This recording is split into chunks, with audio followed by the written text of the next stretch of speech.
अब मैं आपको वन बाय वन सारे के सारे रिएक्शंस के बारे में सिखाऊंगा।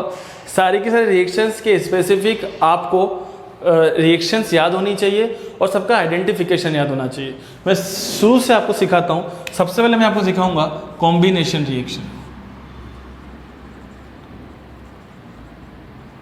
कॉम्बिनेशन मेनली 3 टाइप का था, यहाँ 2 टाइप का समझ लो, एलिमेंटल एंड कंपाउंड। एलिमेंटल में मैंने क्या सिखाया था आपको, like sodium plus oxygen, sodium oxide, it will give Na2O। और अगर कंपाउंड वाला है तो हमने क्या सीखा था, CaO प्लस CO2, CO2 और A को क्या हो जाएगा, CO3, तो ये क्या बना देगा, CaCO3। तो इसको हम क्या कहेंगे, कॉम्बिनेशन। ओके, तो कॉम्बिनेशन में क्या सीखोगे आप, क्या समझा है मैंने आपको, when 2 or more elements, 2 or more compound react with each other and form one compound is called combination. Now the second reaction is called decomposition.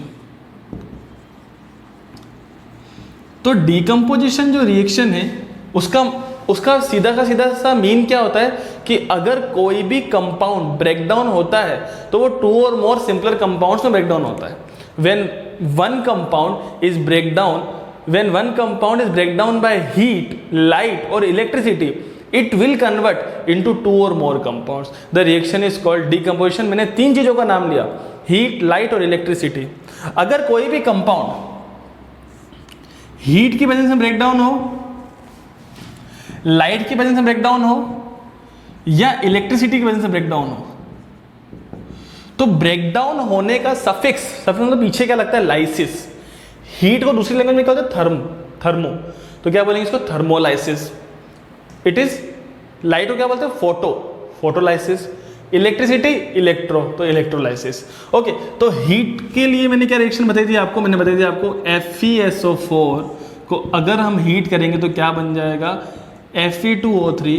मैंने वैसे आपको सिखाई थी CaCO3 वाली, पर यहाँ पर मैं आपको दूसरी सिखा रहा हूँ। तो कैसे निकालते हो आप, FeSO4, it is ferrous sulphate. इसको हम हीट कर रहे हैं तो क्या बन रहा है, Fe2O3, बिल्कुल बनेगा, क्योंकि आयरन के साथ ना तो सल्फर वाली चीज बनेगी या आयरन के साथ ऑक्सीजन वाली चीज बनेगी। क्योंकि सल्फर है तो 2 गैसेस रिमूव होगी, कौन सी होगी वो, SO2 और SO3। ये दोनों कलरलेस गैसेस होती है पर पंजेंट होती है, बड़ी पंजेंट होती है। कितने आयरन है यहाँ पे, 2। रिएक्शन बैलेंस से कुछ देखने की जरूरत नहीं है। ओके, तो ये तो क्या हो गया, थर्मल डिकम्पोजिशन। इसका दूसरा नाम क्या होता है, thermolysis. Next is light decomposition. Light की प्रेजेंस में कोई भी सब्सटेंस ब्रेकडाउन हो जाते हैं। क्या समझा रहा हूं मैं, लाइट के प्रेजेंस में कोई भी सब्सटेंस क्या हो जाएंगे, ब्रेकडाउन हो जाएंगे, उसे हम क्या बोलेंगे, light decomposition. For an example, AgCl लिया था और क्या लिया था हमने, AgBr। ये दोनों कहाँ पर यूज हुए थे, ये दोनों यूज हुए थे ब्लैक एंड व्हाइट फोटोग्राफी के अंदर। तो AgCl और AgBr कैसे ब्रेकडाउन होता है, Ag plus Cl2, Ag plus Br2, ये 2 यहाँ पे क्या लग जाएगा, 2 एक बात आपको समझ में आई कि AgCl और AgBr के साथ मतलब इसमें एक एनायनिक फॉर्म में कौन है, Cl और Br। तो एक बात का और ध्यान रहे, लाइट की प्रेजेंस में मेनली कौन से कंपाउंड टूटते हैं, हेलोजिनेटेड कंपाउंड, जिनके पास क्या हो, Cl और Br हो। याद रहे, सिल्वर क्लोराइड और silver bromide black and white photography के लिए यूज किए जाते हैं। इलेक्ट्रोलाइटिक डिकम्पोजिशन, तो इसके लिए इलेक्ट्रिसिटी कहाँ पे पास होती है, जो आयनिक कंपाउंड होते हैं। इलेक्ट्रिसिटी पास करवाने पर किसकी प्रेजेंस में, वाटर की प्रेजेंस में इलेक्ट्रिसिटी पास करवाने पर आयनिक कंपाउंड ब्रेकडाउन हो जाते हैं। तो आयनिक कंपाउंड लाइक NaCl, जिसके अंदर आयनिक बॉन्ड होता है, तो वाटर की प्रेजेंस में क्या दे रहे हैं हम, इलेक्ट्रिसिटी। तो कैसे ब्रेकडाउन हो जाएगा, Na अलग Cl अलग, इसके नीचे क्या लग जाएगा, 2, राइट। तो ये तो हुई 3 तरह की decomposition reaction, heat, light and electricity. The third reaction is displacement. So displacement को आप 2 तरह से डिवाइड कर दो, single displacement and double displacement. Single displacement का मतलब क्या होता है कि एक सिंगल केटायन ही रिप्लेस होता है। तो मैंने आपको मतलब वो रिप्लेस होगा जो रिएक्टिविटी सीरीज में नीचे की तरफ होगा।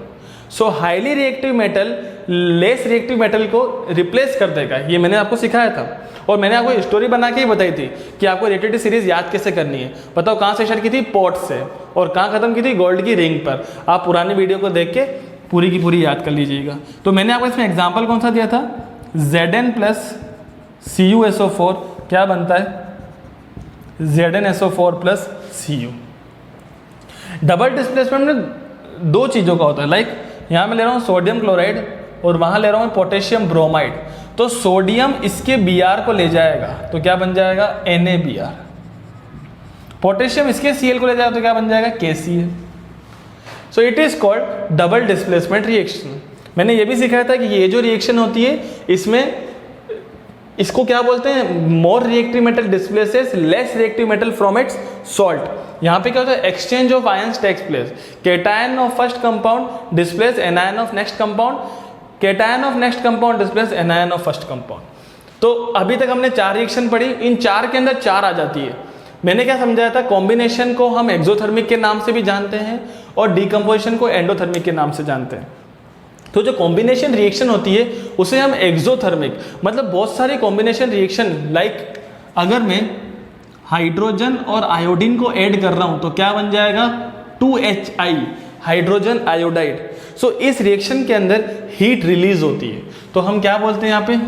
माइनस हीट, क्योंकि हीट चली जा रही है तो हीट क्या हो रही है? रिलीज हो रही है। सो ऐसी रिएक्शन जिसमें हीट क्या होती है? रिलीज होती है, बाहर निकलती है, उसे हम क्या कहते हैं? Exothermic reaction. On the other and अगर इसका उल्टा यहाँ पर करूँ, 2HI को मैं हीट करूँ और क्या बन जाए? H2 प्लस I2, क्योंकि हीट ले रहा है तो क्या बन गया? इसको तोड़ डाला तो इसका मतलब यहाँ पे क्या हो रही है? हीट एब्जॉर्ब हो रही है। अगर हीट लेता ही नहीं तो ये टूटता ही नहीं, तो वहां पर हीट रिलीज हो रही है, रिएक्शन इज कॉल्ड एक्सोथर्मिक। यहाँ पे हीट एब्जॉर्ब हो रही है, रिएक्शन इज कॉल्ड एंडोथर्मिक।